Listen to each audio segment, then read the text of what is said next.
Señoras, señores, distinguidos amigos, buenas tardes, bienvenidos a este acto de presentación del libro del autor, periodista español Emili Blasco, el libro titulado El Boomerang Chávez. Nuestro programa hoy día es muy sencillo. Vamos a escuchar unos comentarios de la señora Beatriz Rangel, miembro del directorio del Inter-American Institute for Democracy y una persona de una larga trayectoria pública y privada, venezolana ella. Y después el presidente del instituto, don Carlos Alberto Montaner, va a llevar adelante el proceso de presentación del libro del autor a través de una dinámica de preguntas y respuestas que él ha preparado, que le da un sentido mucho más ágil a la reunión. Yo quiero simplemente darles la bienvenida, agradecer a Emili Blasco por su presencia, por la generosidad de venir desde Washington trayendo su obra tan importante para el momento político y la situación de la democracia que se vive en América Latina. Quiero agradecer la presencia del presidente, de nuestro paz presidente, el doctor Lustó, y del distinguido miembro de nuestro consejo directivo, don Maurice Ferré. Son todos ustedes bienvenidos y de esta manera dejo el micrófono a doña Beatriz Rangel. Buenas tardes, muchas gracias por acompañarnos en el Instituto Interamericano para la Democracia.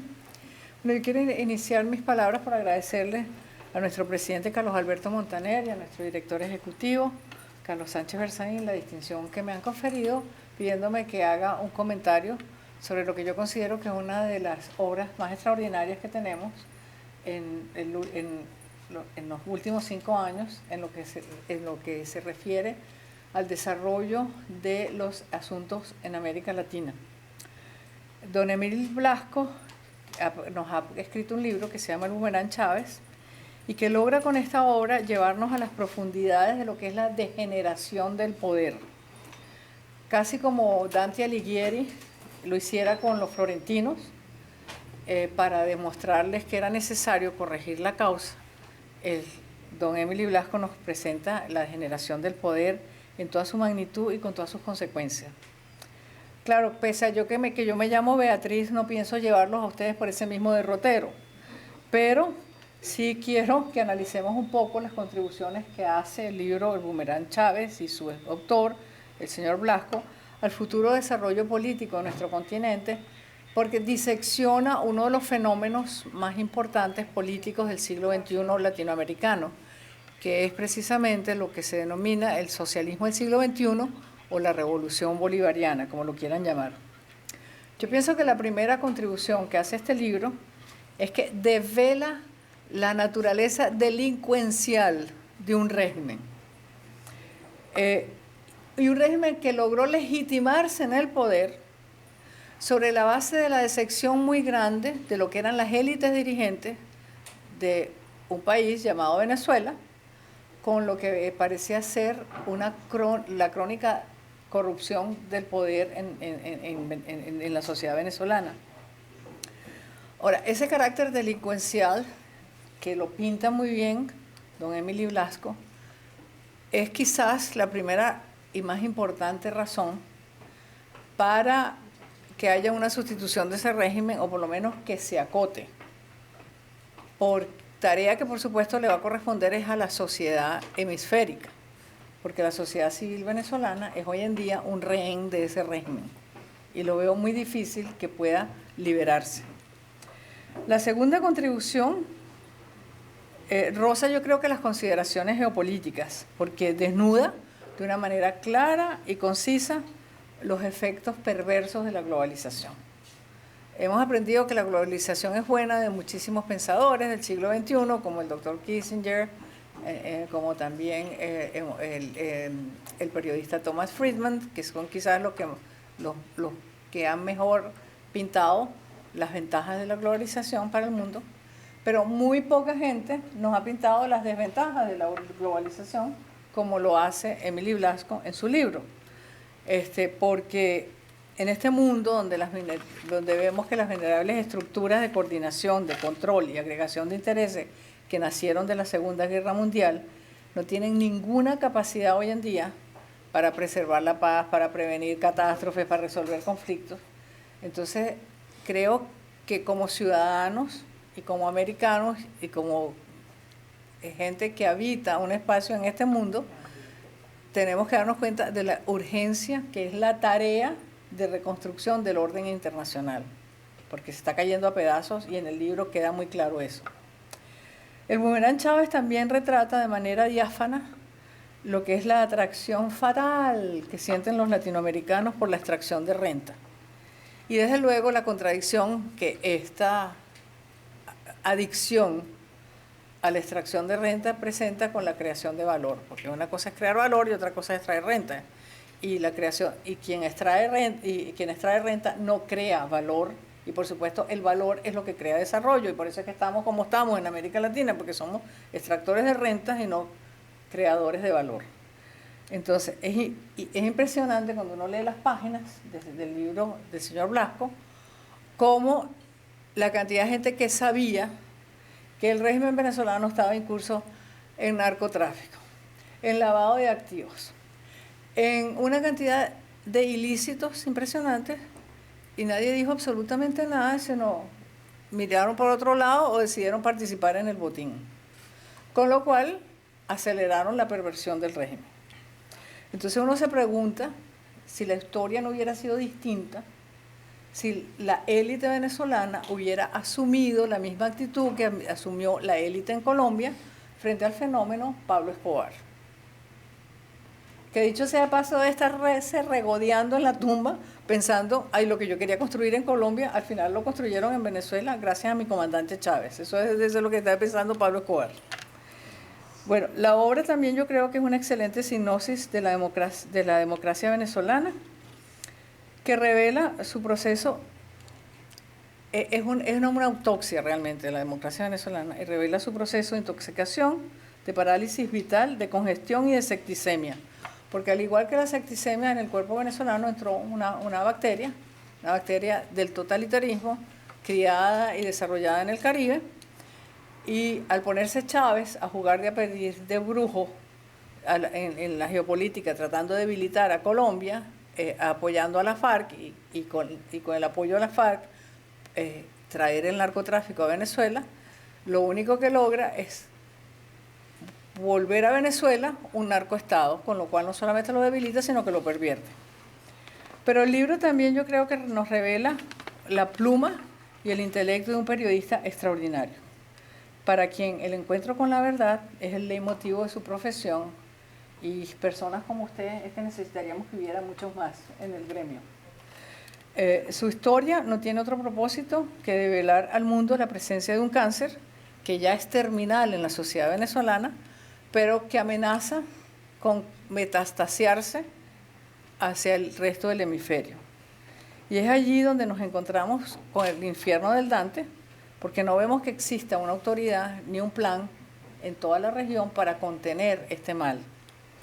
Como latinoamericana, le agradezco a don Emily Blasco este esfuerzo, porque al menos nos hace plantearnos la pregunta de cuál será el destino de nuestros nietos si permitimos que la metástasis arrebate toda esperanza de libertad.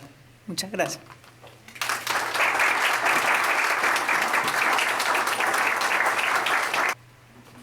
Buenas tardes, muchas gracias a todos los asistentes. Yo voy a explicarles muy brevemente cómo va a ser el procedimiento. El procedimiento es muy sencillo. Me voy a sentar allí, él va a venir acá y yo le voy a hacer unas preguntas. Esto en lugar de la conferencia. Yo recuerdo una frase muy buena de Mark Twain, al que invitaron a dar una conferencia y dijo: yo no sé si hacerlo porque esa pobre gente no me ha hecho nada. Entonces, para evitar que nos repitan una cosa de esa naturaleza, yo me siento allí. Por favor, Emily, ven acá. Y entonces vamos a empezar el cuestionamiento.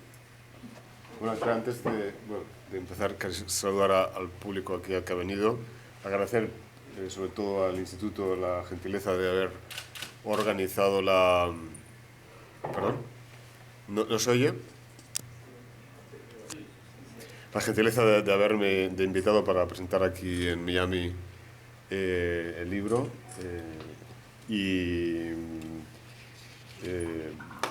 La verdad es que, bueno, antes de... O sea, que me ha sorprendido un poco el eco que ha tenido el libro. Ya sabía que, en fin, que hay cosas, algunas exclusivas que se explican ahí que tendrían su impacto, pero me ha sorprendido la acogida entregada de mucha gente de Venezuela, porque o sea, la sorpresa es que los venezolanos saben cómo es lo que sucede en su país, ¿no? Probablemente más que yo. Lo que pasa es que algunos son incrédulos de lo que sucede y quizás si lo han visto escrito desde fuera por alguien que es de otro país y lo ven anunciado también al mundo, quizás ha sido el motivo que más les ha conmovido, por decir una palabra, ¿no? Cuando quieras podemos... Yo voy a hablar lo más alto que pueda, pero me imagino que se oye atrás bien, ¿no? Se oye lo suficiente. Bueno, la primera pregunta, la obvia, es ¿por qué? ¿Por qué se llama Boomerang Chávez? Bueno, uno primero está pensando, ¿qué título pongo a un libro?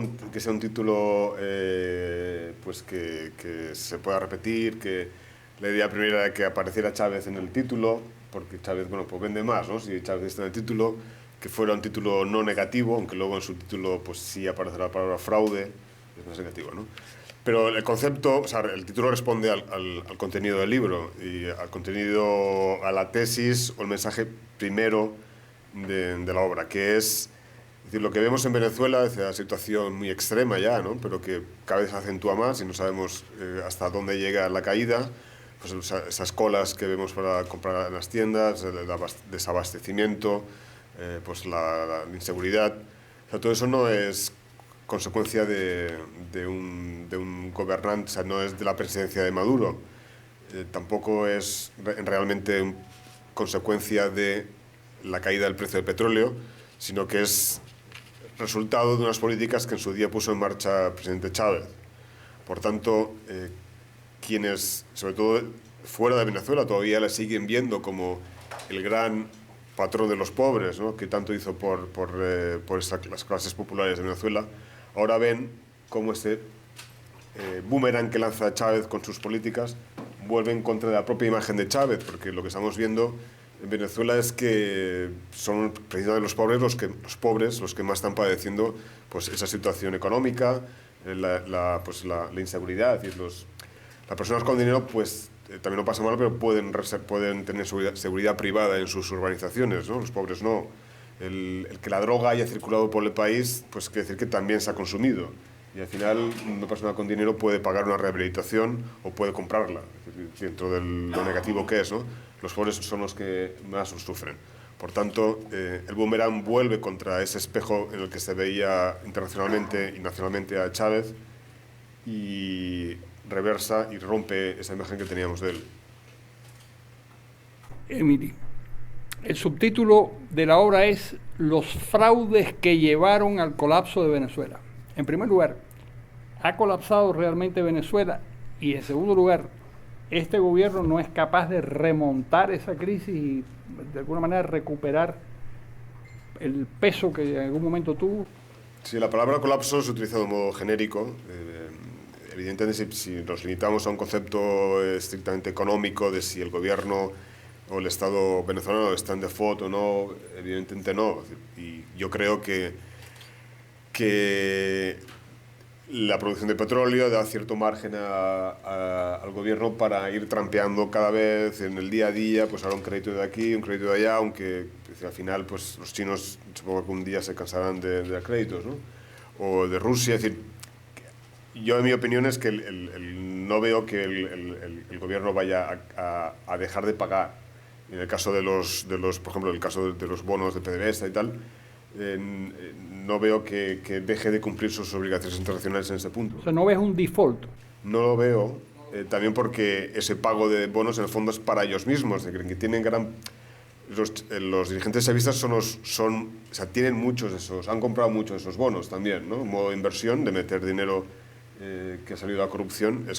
Por tanto, cuando se hacen los vencimientos de los bonos, cuando se paga eso no es porque se quiere cumplir con Wall Street, es lo que se quiere es cumplir con todos esos ricos chavistas que quieren que ese dinero se devuelva para ellos, ¿no?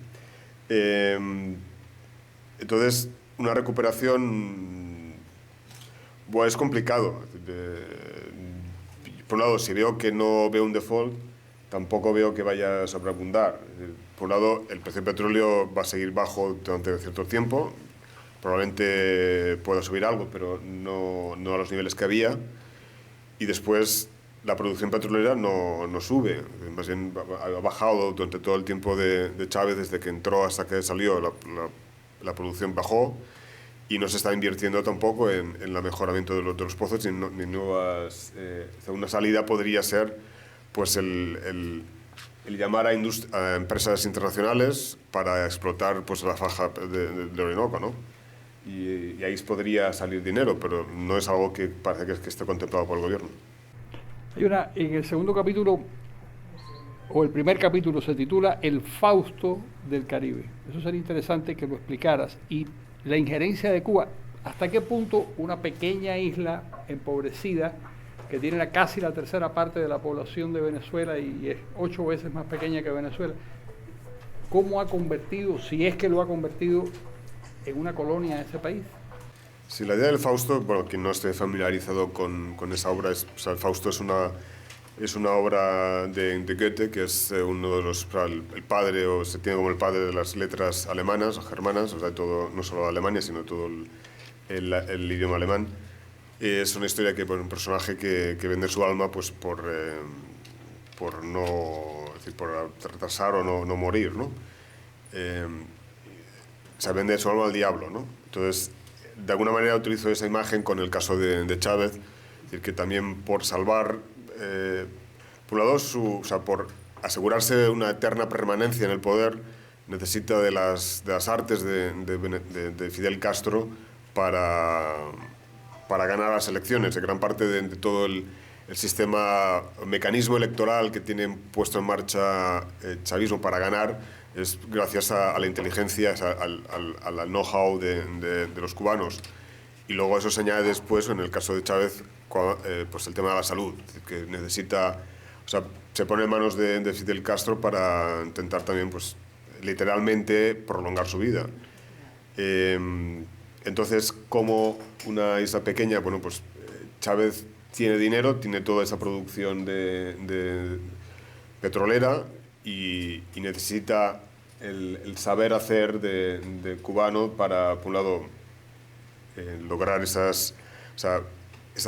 astucia electoral de cómo poder ganar. De ahí vienen las ideas de las misiones bolivarianas y la puesta en marcha del Frente de Francisco Miranda también, que está muy involucrado en la movilización electoral para conseguir que el chavismo pues triunfe en las urnas.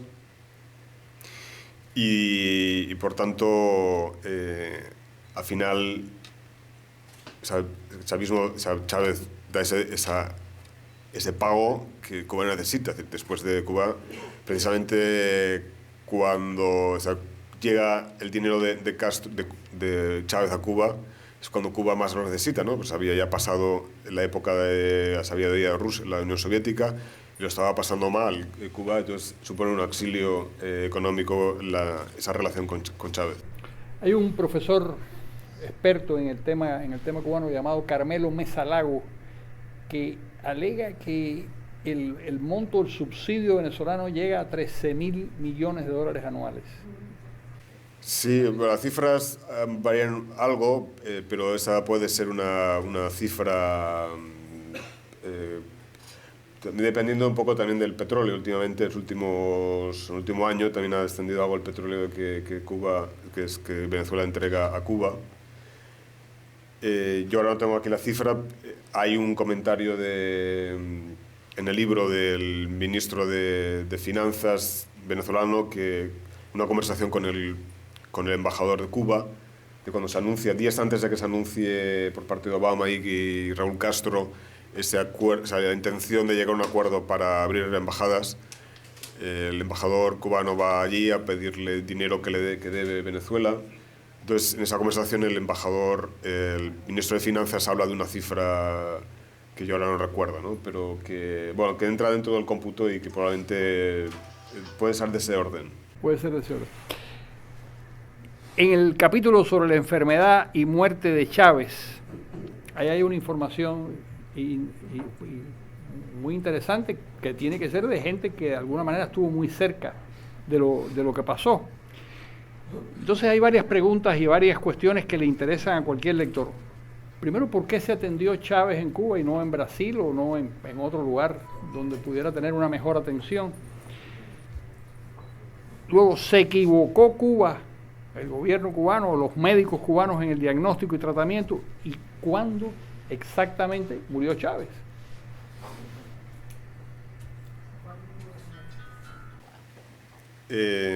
Bueno, sobre el tema de la salud de Chávez, quizás es el capítulo que puede defraudar un poco porque no hay una afirmación final, ¿no? Ya durante la enfermedad pues tuve acceso a cierta información y después he intentado pues, buscar más fuentes, rascar algo más, pero al final lo que he visto es que nadie sabe. Es decir, que desde luego debe haber 2 o 3 personas que estén o que tuvieran evidencia directa, ¿no? Pues supongo que aparte de Fidel Castro y Raúl Castro, pues supongo que, no lo sé, supongo que Maduro y quizás 1 o 2 hijas, no sé, ¿no? Las demás personas con las que hablas te pueden decir muy convincente, o sea, están muy convencidas de algo, pero, por ejemplo, Leamsi Salazar, que en el libro sale varias veces, que fue alguien pues bastante próximo a Chávez en cuanto a como jefe de seguridad y guardaespaldas del presidente Chávez. Él estuvo en Cuba parte de este mes, de diciembre, desde que lo operan, y él está en Cuba hasta principios de enero, y él está convencido que Chávez murió el 31 de diciembre. Otras fuentes hablan del 29, en fin. Y está claro que en ese momento sucede algo, pero, por ejemplo, Leamsi Salazar, que está tan seguro, él no vio el cadáver, digamos, ¿no? Por tanto, dices bien, pues él llega a esa conclusión pues, por lo que quiere interpretar de gestos, de estado de ánimo de la familia. Entonces, como él, otros que pueden asegurar, pues yo sé, o tal día, bueno, pues no lo sé. Es decir, yo luego es decir, en el libro se explica que también, pues, no sé, yo tuve una conversación a través de otra persona, es decir, con un teléfono intermedio, con una de las personas que han tenido relaciones amorosas con Chávez, y esa persona asegura que estuvo con Chávez el 14 de febrero. Bueno, pues no sé si esa persona decía la verdad o no, podía estar no diciéndola, a lo mejor, ¿no? Pero, por tanto, hay informaciones contradictorias y es difícil de... O sea, la conclusión es, por un lado, que los cubanos controlaron muy bien ese tiempo posterior final, controlaron muy bien de la información que salió. La información que salió, por tanto, puede ser cierta, o sea, la que ha acabado saliendo por rendijas puede ser cierta, puede ser manipulada por los castristas, o sea, por Castro con una intencionalidad de mentir. Yo personalmente, por lo que he visto, pero ya digo, es una opinión, ahí no lo sé, creo que murió en Cuba y que murió después de, no el 31, o sea, no a finales de diciembre, creo que murió quizás en febrero, justo antes de anunciarse que iba a Venezuela a trasladarlo, ¿no? Pero no lo sé, ¿no? Sí que hay, por ejemplo, una de las fuentes, o sea, el día que se anuncia, a la noche anterior que se anuncia la muerte de Chávez, yo recibí una llamada por la noche diciendo se ha decidido desconectarle esta noche. Bueno, pues no sé. Y al día siguiente, por la mañana, alguien me dijo, ha habido una llamada, se ha registrado una llamada desde Cuba al Palacio de Miraflores anunciando la muerte bueno, lo que me dijeron era anunciando la muerte, igual era un comentario de la muerte de Chávez. Y horas después es cuando se produce el anuncio, ese 5 de marzo, ¿no? pues no sé cómo interpretarlo. Es decir, el Chávez viaja, de acuerdo con esa información, viaja como cadáver a Venezuela. No, o sea, yo creo que murió sí, o sea, yo creo que murió en Cuba y que fue como, no sé cuándo, si fue ese día posterior, si fue, no sé. Pero eso ya es pura, en fin, no tengo datos y tampoco voy a, en fin, yo doy mi opinión, pero no quisiera tampoco decir, el libro tiene muchos datos y he querido también pues poner la fuerza en lo que sé y en lo que no sé, que es el tema este, pues también decirlo, ¿no? Por tanto, algún día lo sabremos si quienes estuvieron envueltos en el complot ese del silencio hablan, y supongo que algún día hablarán, ¿no? Bien, y quizás otras personas, y digo que bueno, en la sala hay personas que han seguido muy de cerca todo esto y que han tenido información también de dentro y quizás tenía mejor información que yo en este punto, no lo sé, pero bueno, mi opinión es esa. Emily, ese silencio de Cuba y todo el secreto de ese momento era por la transacción para elevar a Maduro al poder. Sí, bueno, eso está claro, ¿no? El control que ejerce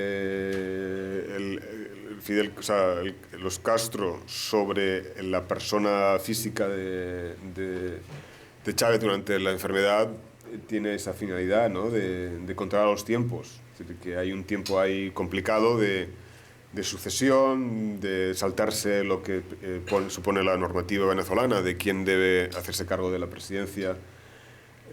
Bueno, ya también previo era el hecho mismo de juramentar, no juramentar, ¿no? Del propio Chávez, porque bueno, había ganado, bueno, se le había dado por ganador en unas elecciones, pero la toma de posesión, todo fue unas cuestiones de saltarse normativas legales, de cómo hacerlo, y había que ganar tiempo. Pero ganar tiempo, bueno, se puede hacer, desde luego, ocultando la muerte, puede hacerse manteniendo una cierta vida de modo artificial, puede ser simplemente, en fin, no sé, pero que desde luego hay un intento ahí cubano de dominar los tiempos en ese momento final.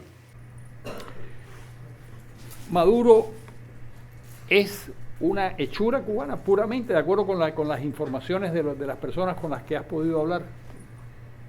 Bueno, todo apunta a que la designación de Maduro sí que se gestiona en ese momento en el que Chávez está más en Cuba que en Venezuela, con las conversaciones continuas con los Castro. No parecía tampoco que fuera la solución primera que uno pensaría, ¿no? O que se barajaba anteriormente, ¿no? Por tanto, sí que la elección de Maduro no se está, o sea, Castro, digo, Chávez lo tendría que aclararlo si pudiéramos hablar con él, pero hay un gran porcentaje que se debe a la presión de Cuba.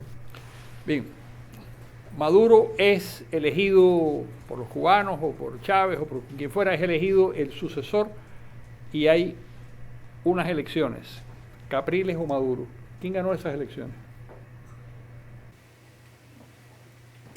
Bueno, al principio, o sea, las ganó, o sea, ¿quién las ganó? Eso es difícil de decir, pero es decir, que hubo un robo electoral, es decir, que hay un fraude electoral y con votos falsos, con el fraude, hace que se proclame ganador a Maduro. Sobre el fraude electoral, en fin, es largo de explicar, tiene muchos matices o elementos y a veces es un tema polémico, ¿no? Porque pues, gente de la oposición pues, no está de acuerdo o no quiere que se comente pues, porque eso desmoviliza, o gente de la oposición que no lo cree, ¿no? Entonces, sobre el tema electoral, en el libro creo que que cada vez se saben más cosas. No sabemos todo el proceso, o sea, todo el engaño, pues hay elementos que no conocemos, ¿no? O sea, hay eslabones perdidos de esa cadena pero cada vez tenemos más. Es decir, y no solo lo que digo yo, es decir, que pues hay otras personas que han estado pues, también investigando sobre el asunto. Y entonces, por ejemplo, o sea, es un hecho cierto que hay un sistema informático paralelo durante ese día que alimenta a los chavistas. Entonces, hay una supervisión última, que hay una sala situacional en la que hay computadoras por cada estado, en la que durante el día en esas pantallas aparecen cómo van los votos a favor de uno y otro candidato. Eso no quiere decir que no es que sea conectado directamente con las máquinas de votación, y entonces cuando uno vota, su voto aparece en esa pantalla. No es eso, sino que agentes del chavismo, básicamente del Frente Francisco de Miranda, repartidos por los centros electorales, durante la jornada electoral, van enviando mensajes al sistema, mensajes de móvil, en el que envían sobre constitución de mesas, etc., ¿no? Pero también 3 veces al día envían el estado del voto, de cómo está en esa mesa, votos rojos y votos azules. ¿Cómo saben eso? Bueno, pues es un punto que no sé o que no sabemos de un modo evidente, pero que de cualquier manera que sea, eso es ilegal. Es decir, no hay manera, es decir, uno no puede saber cómo está esa votación. Entonces, también hay documentos de que quienes están a cargo de las máquinas, los técnicos que están a cargo de las máquinas de votación, de los captahuellas, digo técnicos, no digamos, en la mesa electoral, quien autoriza o que activa la máquina de votación es el presidente de la mesa, me parece, ¿no? Pero además hay un técnico ahí que es el que pues supervisa la máquina, que la pone en la corriente, entonces esas personas son chavistas. Es decir, yo tengo una lista de técnicos de las máquinas, técnicos de las máquinas de identificación, nombres, DNI, célula, número de célula y teléfono, y bueno, eso son cosas del estadillos del partido. Y eso se hace también con aceptación del Consejo Nacional Electoral. Entonces esas personas ahí, esas pueden facilitar esta información para elaborar, o sea, saber cuántos van votando, ¿no? Pero eso es una parte del sistema, ¿no? Que permite que durante el día el chavismo pueda movilizarse conscientemente de dónde está ganando la oposición, dónde están débiles, dónde no se están cumpliendo los objetivos que ellos tienen previstos. Es decir, cuando uno observa toda esa correspondencia del Frente Francisco de Miranda durante la jornada electoral y meses previos, tienen un volumen de información enorme sobre pues cómo se ha votado en esta mesa en las anteriores elecciones, cuántos beneficiarios de las misiones sociales bolivarianas han votado o no han votado. Entonces, es un control hasta el último voto, y por tanto es el día electoral. Entonces, ese sistema informativo paralelo les permite esa movilización, de manera que cuando se acerca después del último envío de votos del estado de la votación, ven cómo está, también hacen un arresto, o sea, un envío de... Es un poco la operación remolque, ¿no? De buscar, enviar carros, enviar motocicletas a buscar gente a votar, porque saben quiénes de los que ellos tienen previsto votar han votado o no han votado.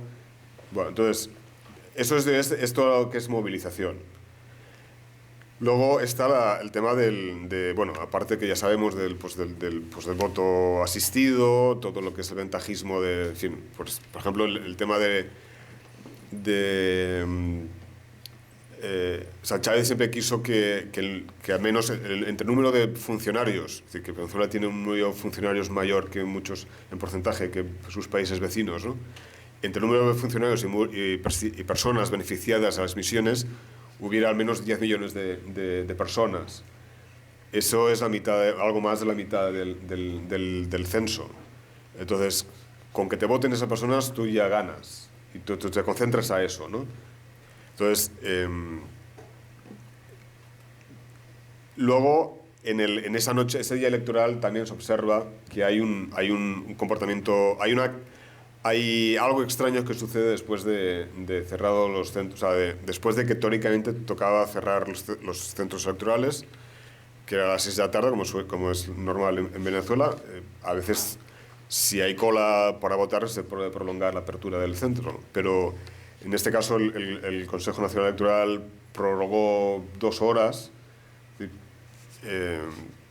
Y es en ese tiempo extra, sobre todo al final de ese tiempo, cuando se produce una alteración de producción de votos a favor de Maduro, que es lo que le da la victoria a Maduro. Ese comportamiento, cuando uno ve las gráficas que se hacen sobre cuando cada mesa envía al centro electoral, perdón, al Consejo Nacional Electoral el resultado, o sea, la hora y el resultado, se ve que hay un comportamiento anómalo de un pico de votos que supone la mayoría de Maduro, ¿no? Entonces, ese es otro punto que no sabemos. ¿Y cómo se produce ese voto raro de tantos miles de votos en tan poco tiempo? Que en principio no se pueden producir en un proceso normal, de que uno llega al centro, de que se ve su identidad en el captahuellas o en la identificación inicial, le dicen que a dónde tiene que votar. O sea, todo eso lleva su tiempo, ¿no? Pues esos votos se producen en menos tiempo que eso. Entonces, ahí hay 2 posibles hipótesis, bueno, a menos que se me ocurra. No sé si una es, que es la que yo creo, que la producción de voto falso, que posiblemente no siempre se hace, pero si es necesario se produce, en este caso era necesario para darle la vuelta al resultado, es en origen, es en el centro, en los centros, y es dándole a la máquina de votar pues las veces necesarias como para tener votos suficientes, ¿no? La otra hipótesis, que muchas veces se ha barajado, que es la posibilidad de que haya una manipulación electrónica, que desde un punto central, remoto, alguien modifica los dígitos, ¿no? Bien, o sea, yo en el libro me he puesto atención en lo que yo sé y en los datos que tengo, que he podido verificar o que al menos creo creíbles.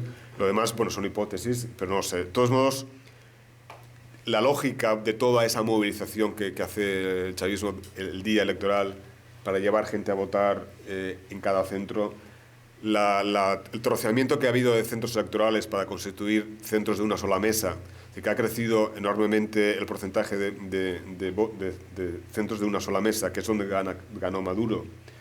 El hecho de que sean esos centros donde hay menos verificación de identidad, la lógica de todo eso es que si hay un voto falso, se produzca en origen y de un modo, diría, manual, ¿no? En fin, me he extendido un poco, pero bueno, y luego el tema del no dar el censo electoral a la oposición, es que ahí hay algo, ¿no? Entonces, hay cálculos, ¿no?, de que, en fin, que hay una bolsa de votos que responden a identidades duplicadas, quintuplicadas. Entonces, en el capítulo del fraude electoral, termino con esto, hay un testimonio de 2 emisarios, un emisario de Cabello y otro de Rodríguez Torres, que después de las elecciones fue nombrado ministro de Interior.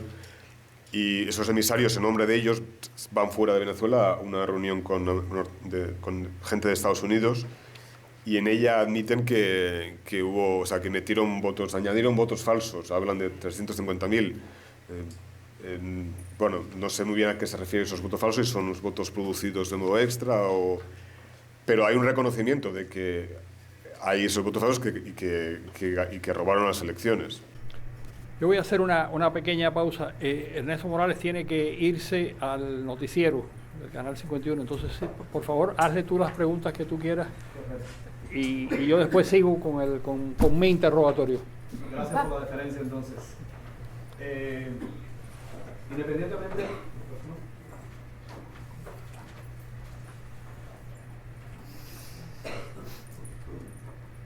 Me excuso si le hago alguna pregunta que ya respondió antes porque no pudimos llegar antes de tiempo. Estábamos, de hecho, en la edición anterior del noticiero.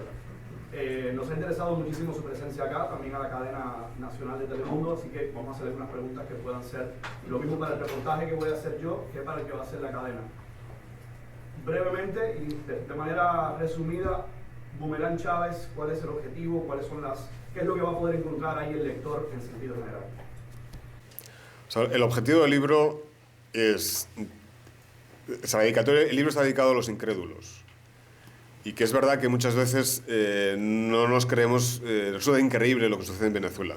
Por tanto, lo que he intentado es reunir toda esa información que durante 3 años he estado pues, investigando, que parte de alguna la escribí en mi periódico, y luego he ampliado en el libro con nuevos testimonios, de reunir todo eso y decir, bueno, es que esto es lo que ha hecho Chavismo en Venezuela. Es decir, y que vamos de una vez a creerlo, porque es que si no se cree, eso no se arregla. ¿Dónde está Alianza? Esa es quizás una de las preguntas que se está haciendo muchas personas ahora mismo. ¿Qué conocimiento tiene usted de la protección que le ha otorgado Estados Unidos? Y bueno, ¿cuál es la importancia de toda la información que le ha proveído a este país con respecto a Diosdado Cabello?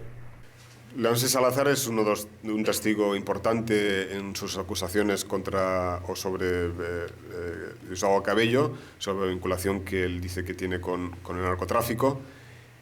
En el libro que he escrito hay algo de ese testimonio, por supuesto que él luego en Estados Unidos, pues, vamos, supongo decir, que habrá explicado muchas más cosas. ¿Y dónde está? Bueno, pues está en Washington, pero supongo, es decir, que no... pero, es decir, como personas que son testigos y tal, pues solamente llevan una vida no pública, de no aparecer en muchos sitios, ¿no? Ya depende también de cada persona, ¿no? ¿Cuál largos pueden ser los tentáculos del gobierno de Maduro y de los petrodólares? De ellos, lo mismo para poner en peligro, para que esté en peligro la vida de Leonce Suárez, como incluso la suya. Usted no cae muy bien en estos momentos en Venezuela. Bueno, o sea, en Estados Unidos uno más o menos se siente seguro, es decir, siempre puede pasar algo, pero en fin, no tengo miedo que sobre ningún tipo de amenaza, que se concrete ninguna amenaza, ¿no? ¿Y que lo demande Diosdado Cabello? Sobre la demanda de Diosdado Cabello, él varias veces la ha estado reiterando, no se ha presentado la demanda, quiero decir, bueno, pues que la presente si es lo que él pretende, ¿no?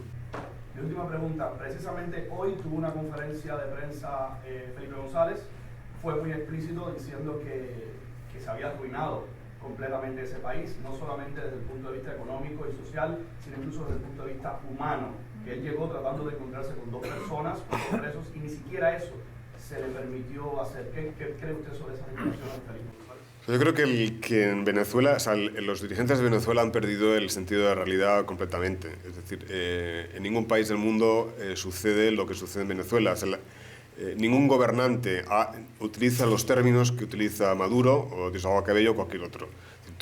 Nadie habla de asesino, desde luego la oposición. Es decir, como en Venezuela, Hawái llamó asesino a Kerry. Es decir, cuando han perdido el sentido de la proporción, pues cabe todo eso. Entonces, pues Felipe González se sorprende con normalidad de eso, ¿no?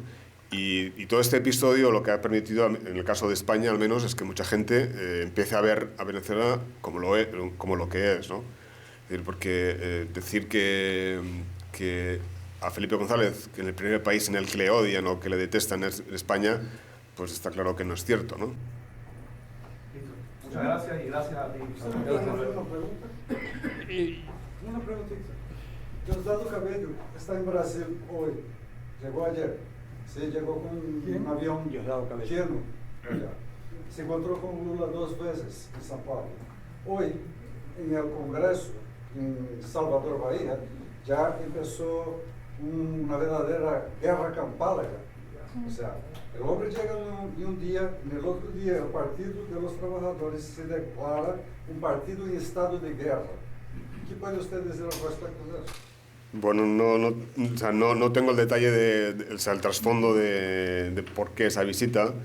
Creo que el caso es una visita un poco extraña. Es decir, Maduro creo que la presentó como algo diplomático.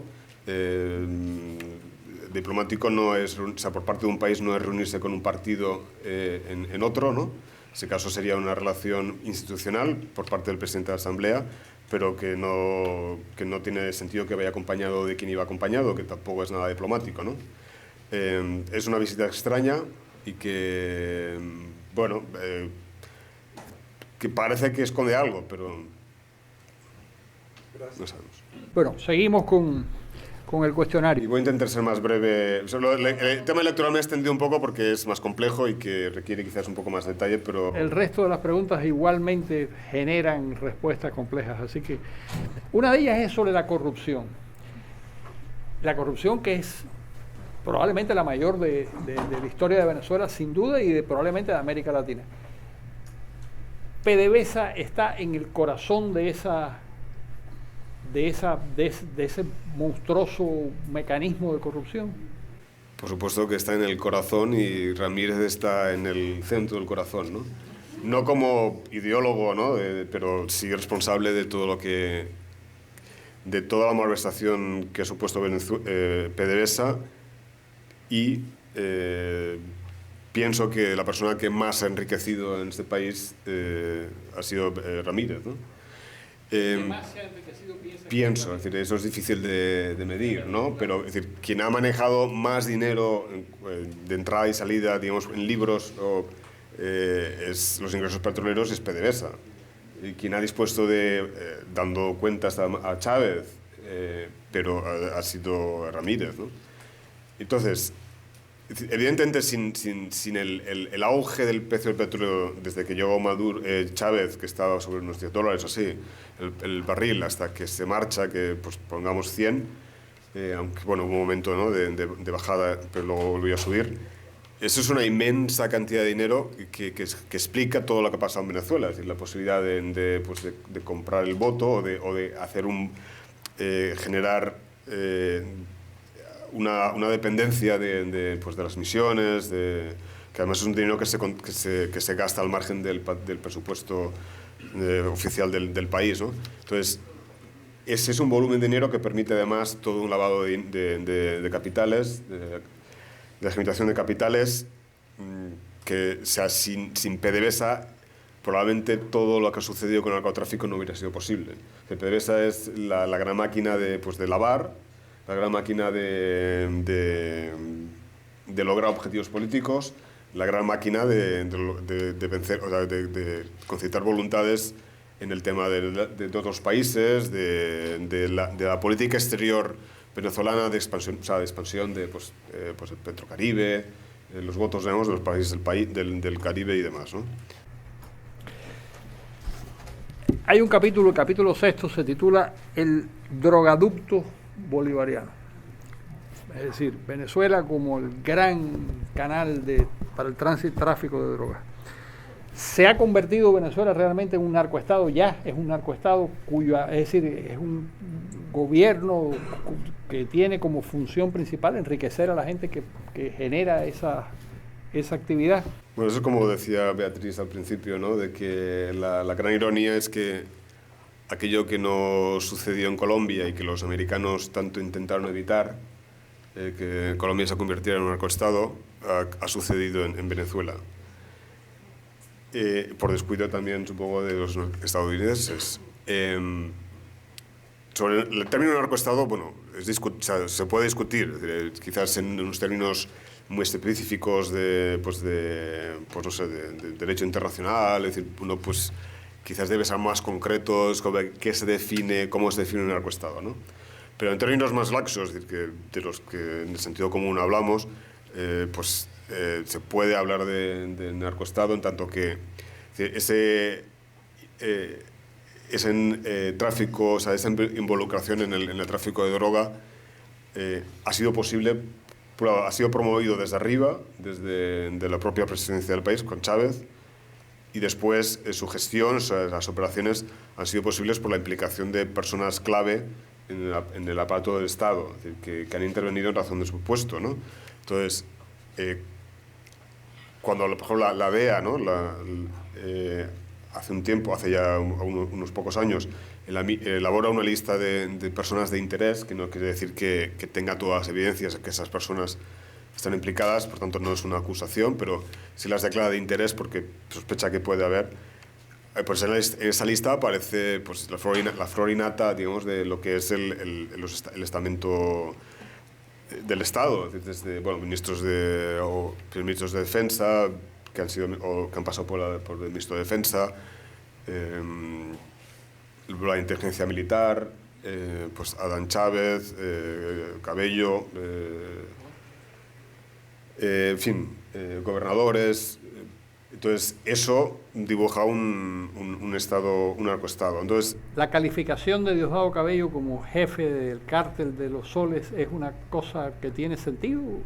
tiene sentido. Yo tampoco me quedaría en la calificación, es decir, porque bueno, hay muchas cosas que no sabemos, o sea, pues, pero sí que si no es el capo, es alguien que tiene bastante última palabra sobre muchas de las operaciones. Entonces, yo, bueno, en el libro explico un poco, o sea, la idea es de que el narcotráfico aparece por una idea, digamos, de geopolítica o geoestrategia de Chávez por dar o potenciar a las FARC o ayudar a las FARC, ¿no? Para sacar la droga de Colombia, que tenían problemas con el plan de Colombia, por la presencia de Estados Unidos y el control que cada vez había más en el territorio colombiano. Entonces, a partir de ahí es una decisión de comprar o de facilitar el tránsito a lo largo del país y la salida de esa droga desde el territorio venezolano. Entonces, una vez tomada esa decisión, que también tiene que ver con esa lucha asimétrica contra Estados Unidos, ¿no? O sea, tú cuando implicas a otros en algo criminal como es esto, pues digamos, las justificaciones son causas en principio nobles, entre comillas, ¿no? Políticas de geoestrategia y de lucha contra Estados Unidos y tal, ¿no? Pero luego es bastante inocente el pensar que uno puede dedicarse a eso sin involucrarse en una criminalidad de lo que supone el narcotráfico, con corrupción, con dinero que circula que luego uno se queda, en fin. ¿Nicolás Maduro participa de eso también? Entonces, yo diría que, por decirlo de algún modo, Chávez, durante la época de Chávez era el chairman y probablemente Cabello fuera el CEO, ¿no? Como número 2 del sistema chavista, con Chávez dedicado al gobierno, pues siempre apareció Cabello como número 2.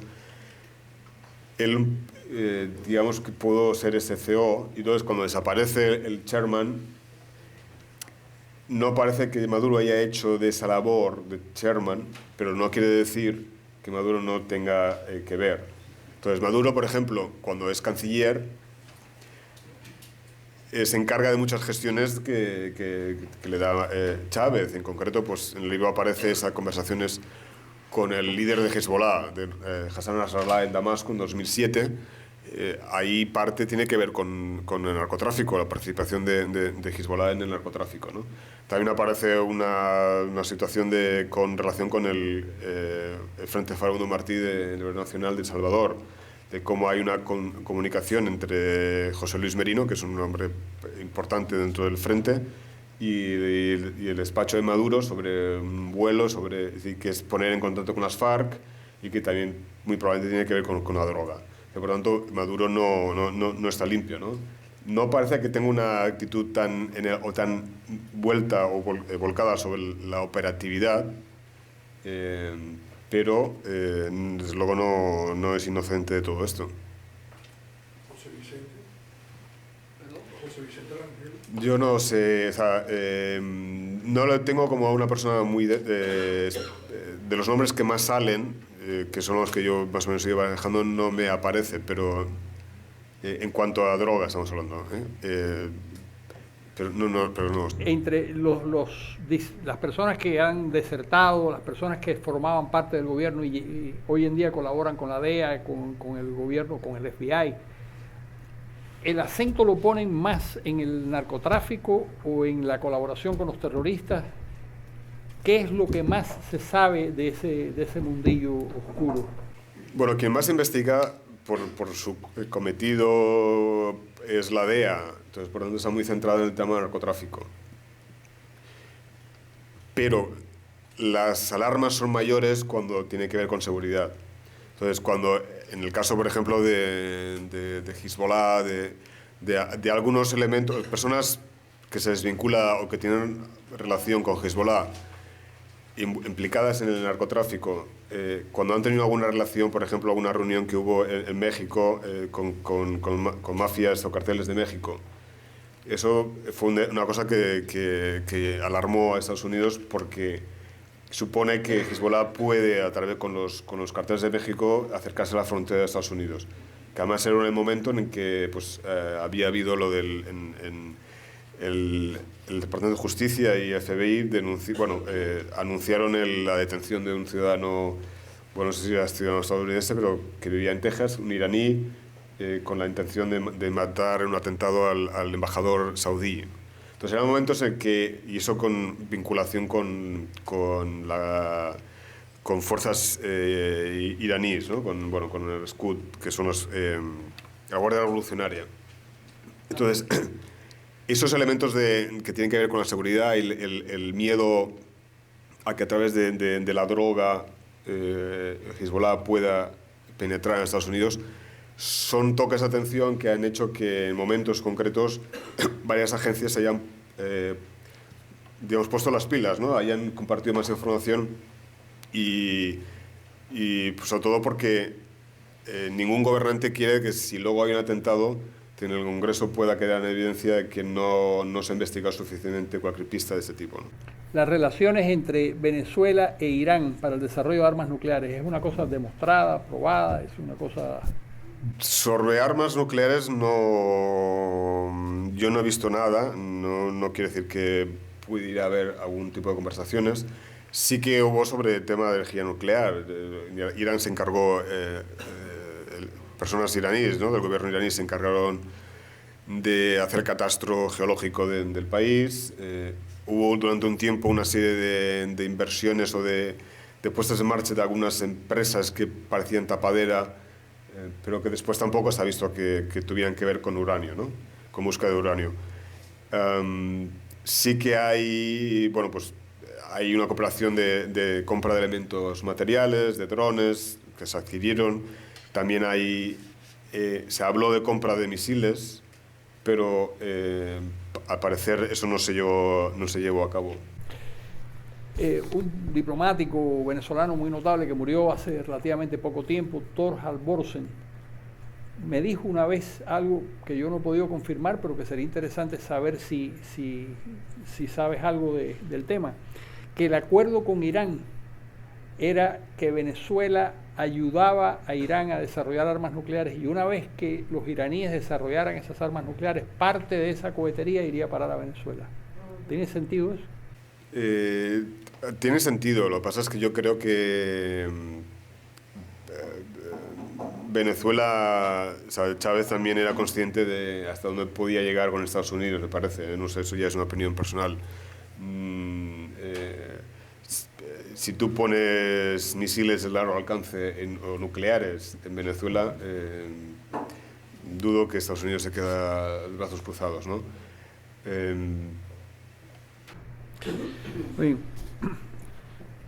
¿Cuál es la posición de Estados Unidos con relación a la peligrosidad hoy en día?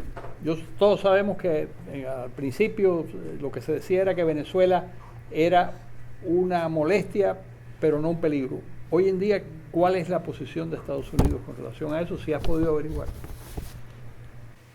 O sea, desde que muere Chávez ha empezado a llegar más personas vinculadas al chavismo de dentro, que han ido llegando aquí, que han ido explicando también más, han aportado más información, y digamos la carpeta o de investigaciones sobre el narcotráfico es mayor, y cada vez trasluce más esa imagen de narcoestado. Es decir, pues, por mi libro, también la última, esa publicación que, bueno, el artículo salió en el Wall Street Journal, también se destila esa imagen de narcoestado. Entonces, y eso pues se preocupa a Estados Unidos, o bueno, supongo que preocupa a la Casa Blanca, pero no parece que hasta el punto de... O sea, no sé hasta qué punto Estados Unidos puede presionar, Obama va a presionar a Venezuela o al gobierno venezolano para que Cabello deje de estar o que se evite o que no se siga haciendo esa actividad. Pero las conversaciones abiertas con Cuba abren otra dinámica, ¿no? Entonces, Estados Unidos está más, supongo yo, está más interesado, está más preocupado en el que la línea abierta con Cuba eso llegue al puerto que Obama desea, y es posible que esté dispuesto también a la Casa Blanca a pagar algunos precios no lo sé, ¿eh? Es decir, yo en el libro pongo, pero si la situación es difícil de valorar, ¿no? Por un lado, que en las conversaciones previas de ese mes, año y pico previo de conversaciones de Cuba con Estados Unidos, Estados Unidos tiene o consigue, tiene la garantía de Cuba de que si Estados Unidos presiona a Cabello con la información que tiene sobre la droga, eso no va a romper la relación con Cuba, y que al revés, o sea, por la contrapartida, Cuba tiene la seguridad de Estados Unidos de que las conversaciones o la relación no se rompe aunque Cuba siga manejando cosas en Venezuela. Como español, ¿te preocupa la vinculación del grupo de Podemos con el chavismo? En el libro hay un capítulo muy interesante sobre eso.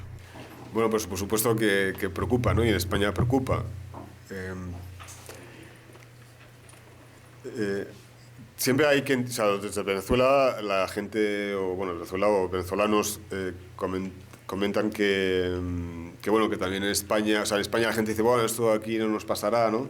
Y comenta, bueno, pero en Venezuela también la gente decía que nosotros, la democracia de muchos años de Venezuela, pues aquí tampoco no va a pasar nada, ¿no? Y pasó, ¿no?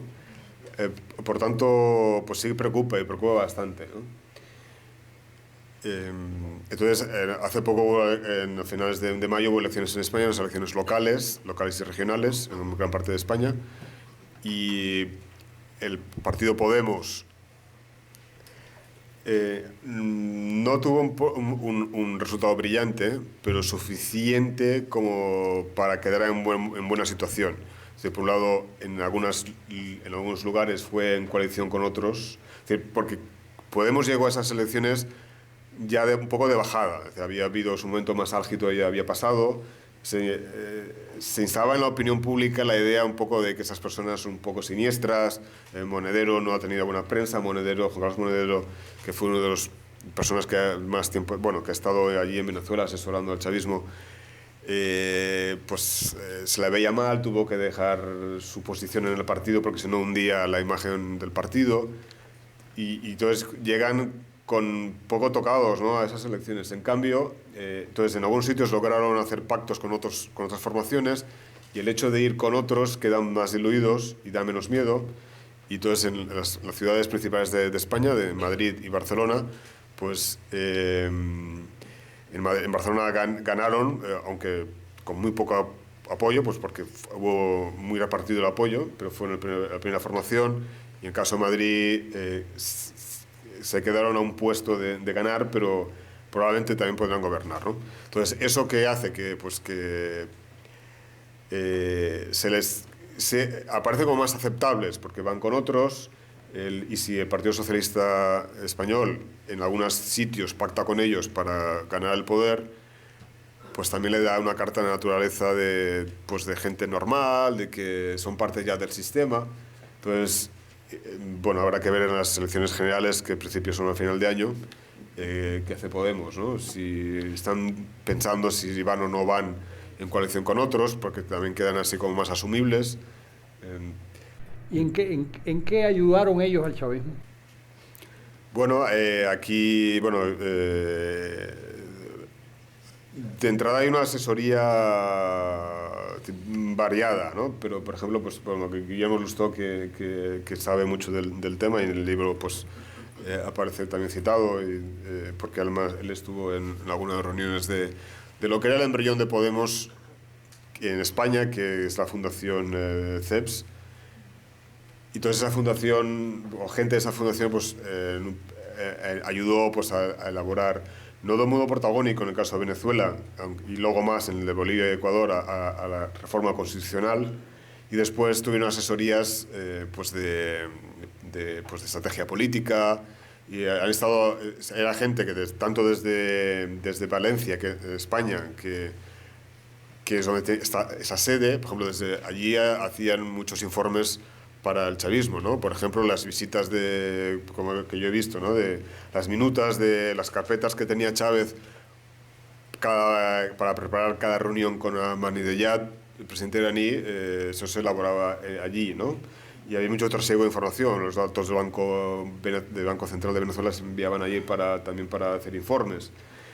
Y luego, aparte de eso que se enviaba, había gente de esa fundación, alguno de ellos en Miraflores, como el caso Monedero, que tuvo despacho allí, y si no, bueno, pues asesoría pues, estratégica en presidencia, había también una colaboración, o sea, contratos firmados con el Ministerio de Información, asesoría para BTV y algún otro medio. ¿Cuánto influyó eso? Bueno, yo creo que Chávez lo que quería era tener, por un lado, no depender de nadie, por un lado, pues tener asesores de fuera, en el caso españoles, por tanto también hace que no estén implicados en el juego político interno. Entonces, porque si tienes un asesor a tu lado que es venezolano, esa persona puede intentar ganar poder o espacios de poder o colocar a los suyos. Si tienes un asesor que es extranjero, en principio está al margen de las luchas internas, ¿no? Y también supongo que era un modo también de compensar a los cubanos, es decir, Chávez pues jugó un poco el juego del trilero, que al menos en España... bueno, tú vas moviendo piezas y no te casas con ninguna y puedes contar con asesorías varias. Entonces también supongo que le sirvió esa asesoría de esta gente para, bueno, en algunos casos para hacerle caso, en otros casos para contrarrestar la opinión de otros, en fin. Una última pregunta para después pasárselas para que pueda preguntar desde el público. De todas estas afirmaciones, ¿hay alguna prueba o hay solamente testimonios de personas? Bueno, en el libro salen muchas cosas. Entonces, hay algunas cosas, por ejemplo, en el referido a narcotráfico hay algunos testimonios que descansa mucho el testimonio de esas personas. Entonces, en el caso, por ejemplo, de Lamsi Salazar, ¿no? También de Eladio Aponte. Entonces, yo me he guiado porque por los contactos que he tenido y por las fuentes que he tenido, sé la credibilidad que le han dado en Estados Unidos a esas personas, ¿no? Entonces, y en Estados Unidos la DEA tiene mucha más información, lleva tiempo recopilando datos y luchando contra la droga y sabe, bueno, tiene creo que un dibujo muy, muy preciso de cómo es, quién está implicado y cómo funciona el narcotráfico, ese drogaducto, ¿no? Que comentaba antes de Venezuela. Por tanto, cuando escuchan a Salazar le dan credibilidad porque encaja en lo que... O sea, y cuando hacen preguntas, una sesión con la DEA es dura en el sentido de que son horas y horas, se interrumpe para comer algo y se sigue, y con varias personas, pues un cross, ¿no? O sea, cruzando preguntas, haciendo preguntas sobre hechos que ya saben para ver cómo responde esa persona, preguntas capciosas un poco para ver si quien está explicando está mintiendo o no. Es decir, evidentemente, gente que llega diciendo que tiene buena información, hay mucha, ¿no? Luego hay que sacar un poco de la paja de lo que es verdad. Entonces, bueno, yo he descansado en esos testimonios en el cuestión de lo que se refiere a la acusación a Diosdado Cabello, porque he visto esa credibilidad que le dan aquí, ¿no? Pero luego en el libro hay muchas más cosas que salen de documentación que he obtenido, de fuentes otras directas que ha habido. Es decir, no todo se debe a testimonios de personas y que es la palabra de alguien contra la palabra de otro, ¿no? Bueno, muy bien. Me gustaría... A ver, señor, por favor. Periodista, buenas tardes. Hola, buenas tardes. Mi nombre es Carlos Ramírez López, soy abogado venezolano. Le quiero preguntar sobre lo siguiente. El gran aporte que, obvio, tiene su obra y su trabajo en ella es que ha documentado cosas que se decían generalizadamente en Venezuela. Era un comentario a sottovoce, como se podría decir. Usted, su trabajo, su arduo trabajo, lo ha concretado documentándolo. La gran pregunta que surge en Venezuela, y lo he podido constatar por las redes sociales, activo mucho por el Twitter, es ¿cuándo se concreta esta investigación en alguna acción judicial que podamos los venezolanos verle sentido a todo lo que se está haciendo, que se emitan de verdad en un proceso judicial órdenes de captura contra gente que evidentemente existen pruebas sobre el tema, porque el trabajo que usted ha hecho y que nos está mostrando en su libro y que ha repercutido de manera muy importante en el mundo a través de ABC y todos los medios que han servido de propaladores de toda esta información, nos lleva a nosotros a tener la seguridad que todo lo que se ha dicho está muy bien fundamentado. Cuando, según sus informaciones, que usted debe tener porque es un importante corresponsal en la capital de los Estados Unidos, con toda seguridad muy bien relacionado en sectores de acceso a informaciones sensibles, ¿qué podría decirnos al respecto? Lo concretamos en, bueno, digamos, lo que más ha salido últimamente y es en relación a Diosdado Cabello sobre esas acusaciones, ¿no? ¿Qué pasa en su caso, ¿no? Y yo creo que es posible que no sepamos nada durante tiempo, porque, por un lado, yo no sé si lo que es el indictment se ha hecho o no se ha hecho, y si se ha hecho puede permanecer en secreto. Es decir, es práctica común, o sea, es decir, no extraordinaria, que cuando que indictments de este tipo permanezcan sellados hasta que la persona pueda ser detenida. Sucedió con el Hugo Carvajal el año pasado. Estados Unidos tenía ya elaborado indictments, tanto desde la Fiscalía aquí de Miami como de Nueva York, y eso se guarda porque es decir, si tú haces público, esa persona no te va a venir, ¿no? O sea, no vas a poderla cazar. Y se esperó hasta que pudo obtener, o sea, esa persona fue a Aruba y se pudo detener, luego pasó lo que pasó con la extradición y todo eso, ¿no? Pero solo entonces se hizo público.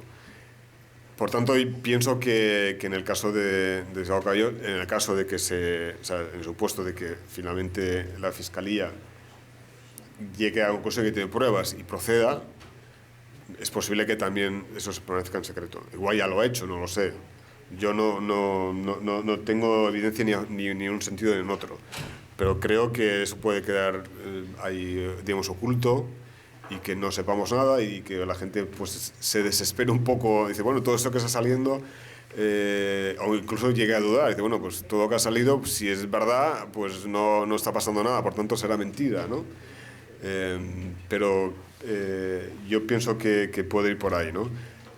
También un indictment, aunque la Fiscalía funciona por su lado, por la separación de poderes, ¿no? Supongo que también tampoco a Casablanca le interesa, salvo que puedas, es decir, que de Estados Unidos haya una acusación pública contra alguien, si no vas a poderle detener ya, ¿no? Pues crea un problema también diplomático, supongo, a Estados Unidos, y supongo que Estados Unidos tampoco quiere, ¿no?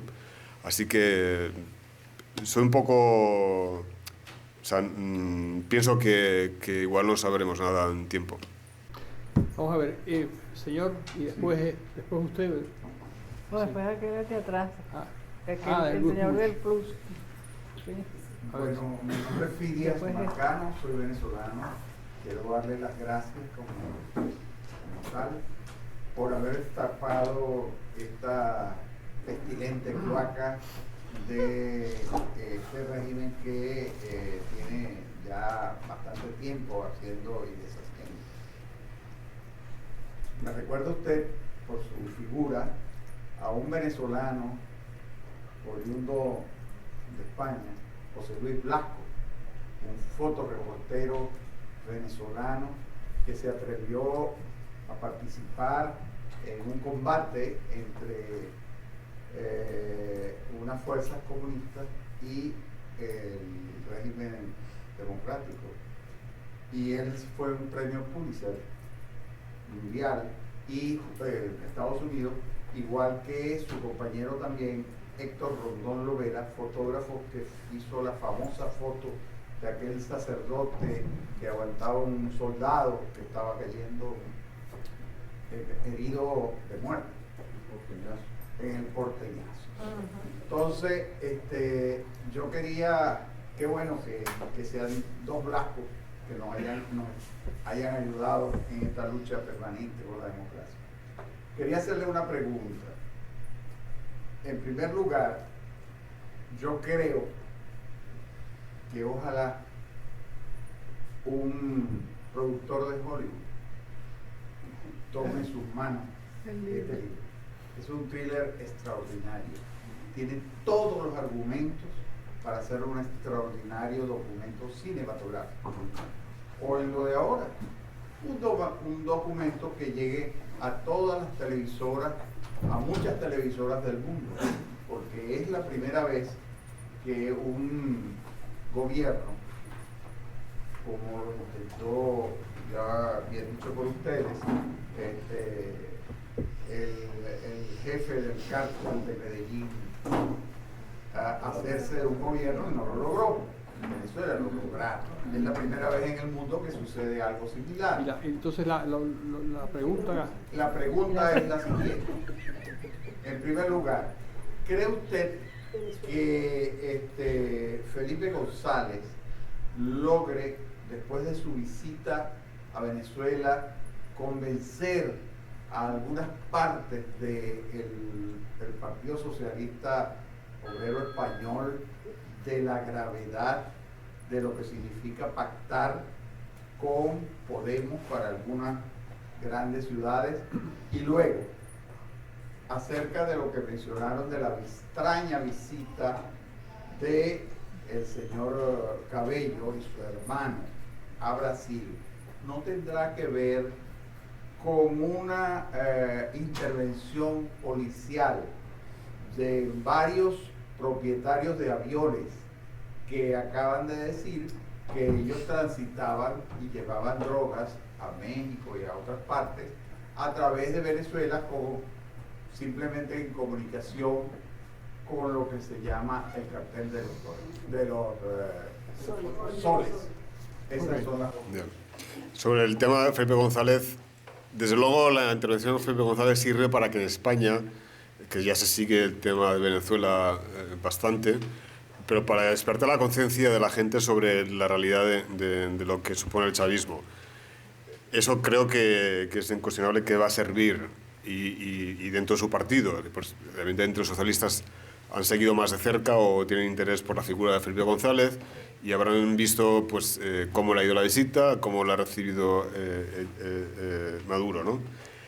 Sobre si eso va a servir de alerta para pactos, algo servía, supongo, pero también hay dinámicas internas, hay en España pues, el Partido Socialista todavía no está consolidado, o sea, ha habido una renovación de liderazgo, pero todavía no está acabado del todo, entonces hay divisiones internas, tiene que haber unas primarias al principio, para elegir al líder que se presentará como cabeza de lista en las elecciones generales que tenemos, y entonces entra más en juego lo que es algo más local o nacional de España, las peleas internas, que esa consideración, pero sí que algo servirá.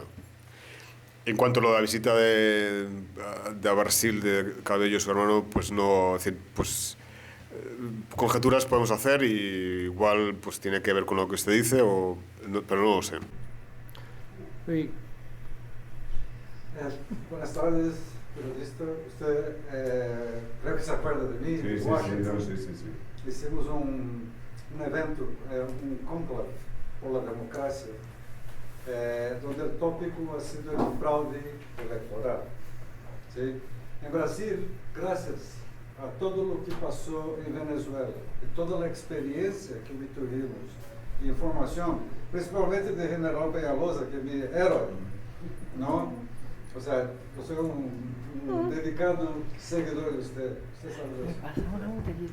Gracias a eso, aprendimos mucho y fuimos felices en poner el dedo en un problema que podría haber sido muy grave. Hoy con nosotros aquí tengo a Beatriz y a Cláudia, que son dos abogadas. Nosotros hicimos una serie de acciones en la justicia brasileña que no está 100% tomada como en Venezuela, ¿sí? Y logramos neutralizar a Smart Matter. Está neutralizado en Brasil, no puede funcionar. Y logramos eso judicialmente. Entonces me gustaría que usted comentara algo sobre Smartmatic en Venezuela y o que eso puede significar para la democracia de aquí para adelante. Bueno, en el caso de Smartmatic no me he metido a fondo lo que es la empresa. Yo he ido más al procedimiento alrededor de lo que es la votación, el centro electoral. Pero o sea, lo que pasa en Venezuela, es decir,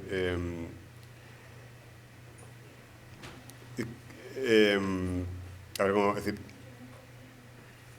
Es decir, una empresa permita, o sea, que su marca quede perjudicada por todas esas dudas de que hay sobre la limpieza del sistema electoral y que lo asuma, pues es un poco raro, ¿no? Pero no conozco la empresa suficientemente para entrar de lleno en la respuesta. A ver, Luis Munch. Sí, buenas tardes. Mi nombre es Luis Rafael Monch, yo soy representante de Unamérica aquí en Estados Unidos. Y mi pregunta va con un cierto doble sentido que le voy a explicar ahora. El libro suyo te acaba de mencionar que está dirigido mayormente a los incrédulos. A mí me parece que el libro tiene una universalidad tremenda debido a la forma como se ha enraizado la situación del narcotráfico, de la corrupción, del tráfico de influencias, todo lo que está pasando en Venezuela, donde se ha minimizado el discurso político, el social y el económico a cero para exaltar estas aberraciones de la raza humana.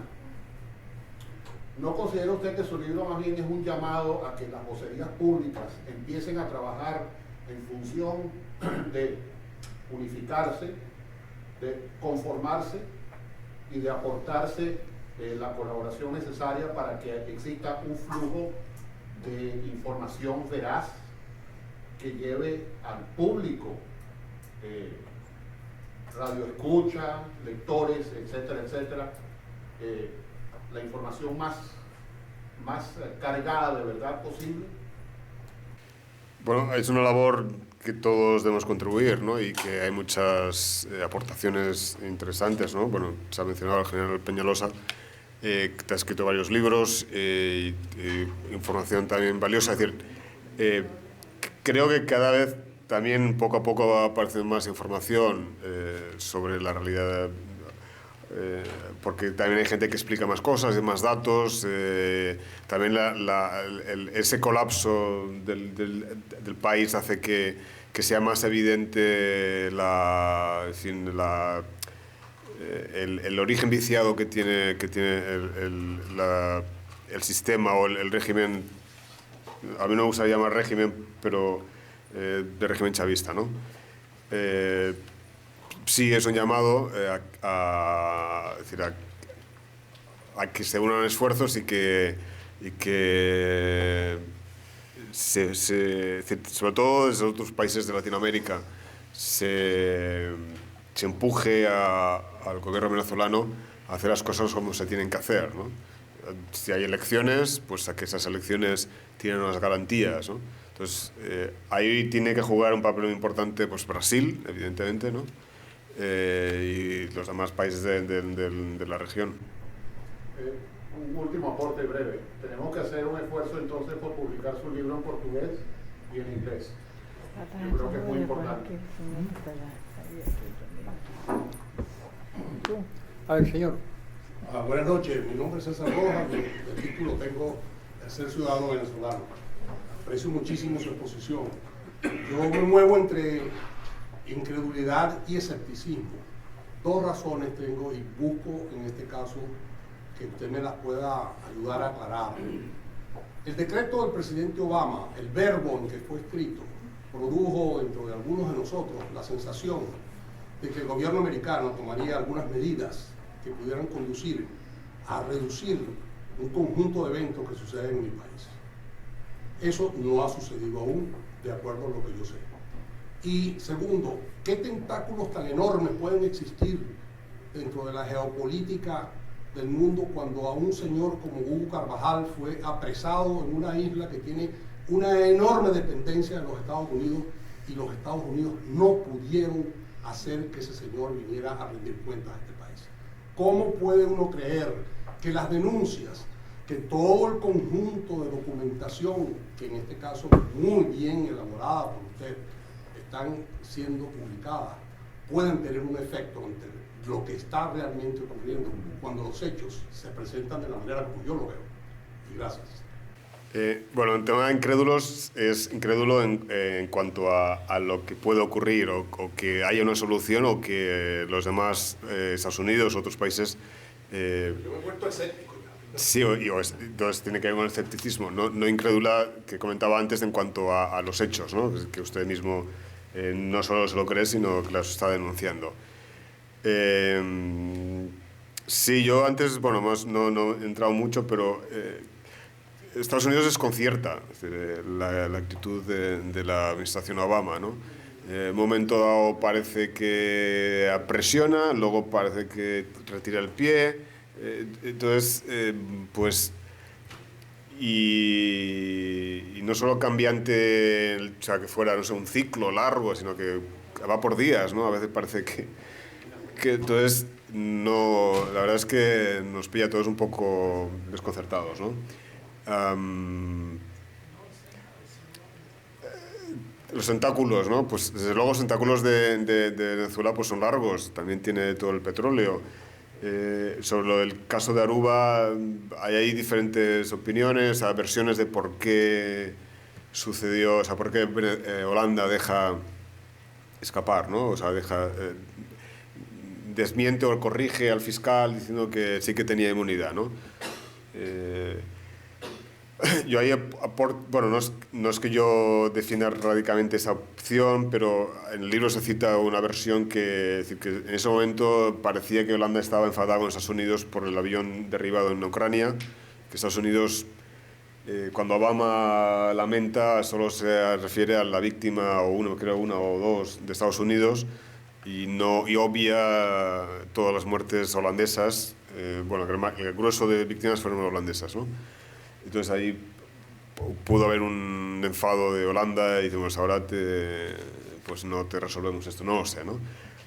Pero, hombre, el tentáculo de Venezuela es largo, tiene petróleo, aunque solo sea eso, y que es mucho, ¿no? Entonces ya vemos que en el Caribe, pues las votaciones, es decir, en la Cumbre de las Américas, pues además de los votos que ya de las declaraciones de Correa y de Kirchner, pues van saliendo islas y decimos, pues Trinidad y Tobago, ¿no? O otras, tan a favor de Venezuela que, bueno, pues eso es el petróleo. Sí.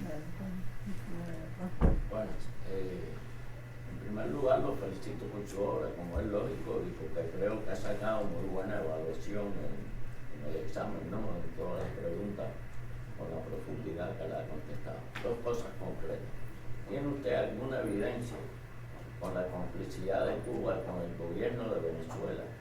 Si está el gobierno de Cuba involucrado, pensamos que sí, pero ¿tiene evidencia que esté involucrado en el narcotráfico y el terrorismo que pueda afectar las conversaciones actuales?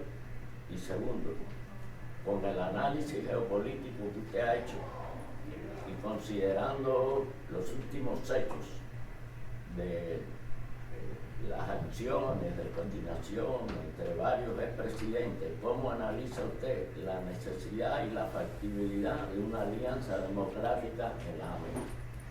Sobre Cuba, el narcotráfico, la información que yo que he tenido,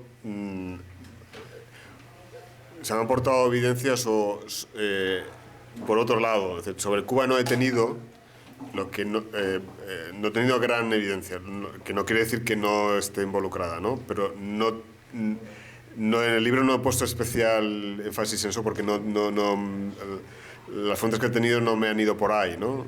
Y la documentación o cosas que he podido saber. Por tanto, no sé, sí que alguna vinculación se me ha comentado, es decir,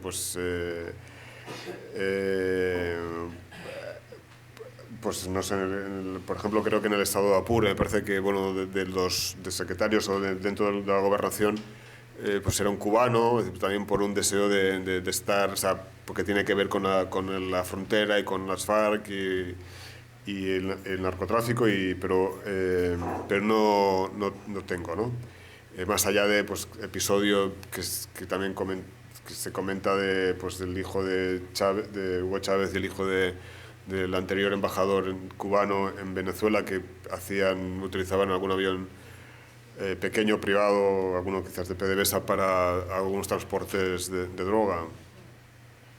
Sobre lo de las Américas, pues un poco el escepticismo que comentaba antes, ¿no? En América, en todo el continente, ningún gobierno quiere criticar al otro para que no le critiquen a ellos, cada cual en su país que haga como quiera. Entonces, eso viene muy de lejos y es decir, no hay que ser tampoco cínico, es decir, por pensar que desde luego hay que esperar que todo mejore y que haya prácticas que se superen, pero impera mucho esa idea de que en cada país cada gobierno actúe y dejar hacer, ¿no? Entonces yo soy un poco escéptico también, ¿no? Sí. Buenas tardes, mi nombre es Dimitri López, activista por los derechos civiles en Carabobo, Venezuela. Los que estuvimos el año pasado involucrados en todo lo que sucedió y lo que viene sucediendo en Venezuela, nos preocupa, una vez que sale a la luz de este libro, que hace es corroborar lo que muchos de nosotros hemos sido testigos, es que vemos que se nombra mucho a las cabezas, sin embargo los brazos operativos en cada estado quedan algo absueltos de culpa o no dentro de la película completa. Y me refiero particularmente al caso del gobernador de Carabobo, Francisco Ameliat, quien maneja o tiene bajo su poder 5 conglomerados industriales que se utilizan para el tráfico de drogas, además del puerto principal uno de los puertos principales del país. ¿Hasta qué punto Lesmin Salazar y los otros testigos que en su caso pudo entrevistar dan fe de todo este movimiento que está ocurriendo en las regiones y que una vez que las cabezas caigan va a continuar en el país? Bueno, el libro es algo más, si vas a la información, evidentemente, cuando alguien llega aquí con información, pues la información gorda, ¿no?, es la que afecta a los de arriba, o a Amelia, que está arriba, pero que hay por encima, ¿no? Y entonces, a la hora de redactar, pues, un libro, pues también te quedas en lo más esencial, ¿no? Desde luego, cuando hablamos de narcotráfico o de Estado o de narcoestado, se supone que además que no solo son 2 o 3, ¿no?, porque entonces no se hablaría de un narcoestado. Por tanto, que hay más gente en gobernaciones, hay una estructura, pero también, como comentaba antes, que hay la información, pues, que llega a uno u otro, pues a veces está más focalizada en unas personas o que sea. Entonces, en el caso de Ameliak no he tenido nada especial, pero que eso no quiere decir que evidentemente pueda tener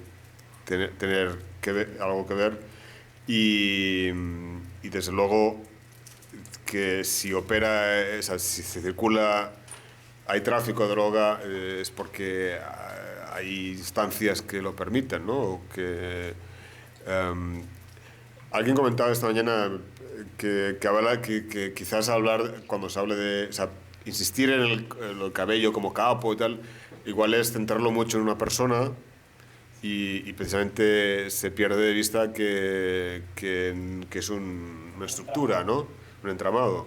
Y eso es verdad. Es decir, que, o sea, por un lado tampoco hay que obviar que, o sea, quién pueda estar arriba pero no hay que olvidar que luego hay un entramado, sí. Bueno, vamos a las últimas dos preguntas, el señor y después usted y ya. Con esto. Te quería preguntar, es obvio que nuestra administración de Obama no tiene ningún interés en promover la democracia en Venezuela, pero en 511 días tenemos una elección presidencial y tenemos por lo menos dos candidatos que han expresado interés en la región, que son bastante viables candidatos del lado republicano, Marco Rubio, que ha hablado mucho sobre el tema, y Jeb Bush, que vivió en Venezuela por mucho tiempo. Y quería saber, asumiendo que tuviéramos la buena suerte de que uno de ellos fueran elegidos, ¿qué medidas podría tomar el gobierno americano para efectuar cambio en Venezuela sin que llegue al punto de ser resentido una intervención? Ya. Bueno, yo supongo que por un lado lo que se refiere al narcotráfico importa que eso se pare, difícilmente se para, pero se puede presionar. Pero creo que en el tema más institucional hay previstas unas elecciones en Venezuela que pueden quedar para enero, y pueden estirar, ¿no? No sé. Pero esas elecciones se pueden utilizar para cambios en algún procedimiento electoral, si se sabe hacer o si se hace bien. Es decir, cuando Estados Unidos también ha insistido, Roberta Jacobson, y en alguna comparecencia en el Congreso de cargos del Tesoro y del Departamento de Estado, la última comparecencia que hicieron insistieron mucho en el tema electoral. Entonces parece que se extiende la idea de que, bueno, que la situación que hay ahora en Venezuela pues, se puede resolver con unas elecciones. Entonces, si Maduro gana, o sea, es decir, si el oficialismo, que son legislativas, ¿no?, para la Asamblea, gana, pues ya se puede calmar un poco la situación porque se tiene una cierta reconocimiento de que, bueno, entonces, si se lleva a Maduro hacia un rincón diciendo, bueno, pues vale, elecciones son importantes, esas elecciones lo deciden todo, entonces internacionalmente hay ese acuerdo en la importancia de esas elecciones.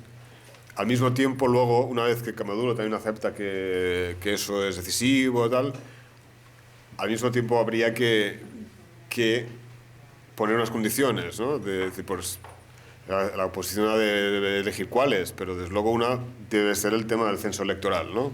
Es decir, que la oposición lo tenga. Es decir, en un país no pasa eso, ¿no? Que no se tiene. Y luego puede pedir otras, no sé, relativas al proceso electoral, ¿no? Entonces, si no se acepta o Maduro no acepta, queda más como dictadura. Ya sé que en el 2005 ocurrió lo que ocurrió, que la oposición no se presentó, o gran parte de la oposición no se presentó, y que entonces el chavismo pudo controlar, pasar a controlar la judicatura, o sea, el Tribunal Supremo, el Consejo Electoral. Pero bueno, eso ya lo tiene el chavismo, o sea, eso ya no se pierde no yendo a las elecciones. Entonces, y queda más denuncia públicamente, y ante esos estados que habrán presionado Estados Unidos para unas elecciones, hay algo a que cogerte. Es decir, bueno, es que Maduro ha presionado a Maduro para que dé eso, por ejemplo, el tema del censo, ¿no? Entonces, si se consigue, pues algo ya has conseguido para otras elecciones. Es decir, no sé, algún tipo de este tipo, pero no es fácil, yo también lo entiendo, ¿no? Desde Estados Unidos cómo actuar, que no parece que te ingieres demasiado injerencia en asuntos de otro país, que Estados Unidos siempre se le ve como que se entromete. Bien. Pero es cuestión, bueno, no sé, pero de buscar algún modo de presionar, es decir, de hacer que Maduro aparezca como dictador si realmente lo es. Es decir, que, bueno, porque si no, al final, que parece que quien tiene el problema es la oposición, es decir, cuando hay que pasarle la pelota a que quede más maduro, ¿no? La última pregunta. El último observador que mandamos fue Jimmy Carter, que regresó diciendo que todo estaba perfecto. Mi nombre es Eugenio Malowski. Yo tengo por tradición, o sea, una familia que yo siempre digo, vamos a cumplir 100 años corriendo en el comunismo. Porque empezamos en Rusia en el año 17, seguimos por Europa en el 45 y después salimos de Venezuela en el 99. Y una de las cosas que a mí me gusta es normalmente estudiar la historia.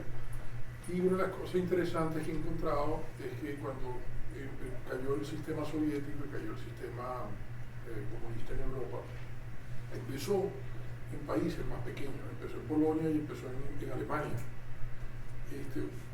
Ecuador tiene una tradición de cambiar presidente cuando entran en crisis bastante ya conocida. Y Ecuador está en este momento entrando en una situación grave.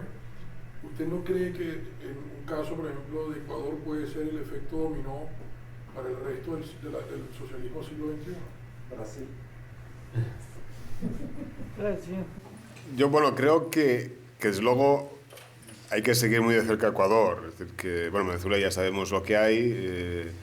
En fin, sorpresas no, al principio no cabe esperar. Puede haber algún problema revueltas, puede haber algún golpe, no sé, pero sabemos lo que hay y cómo funciona el chavismo. Entonces, en Ecuador sí que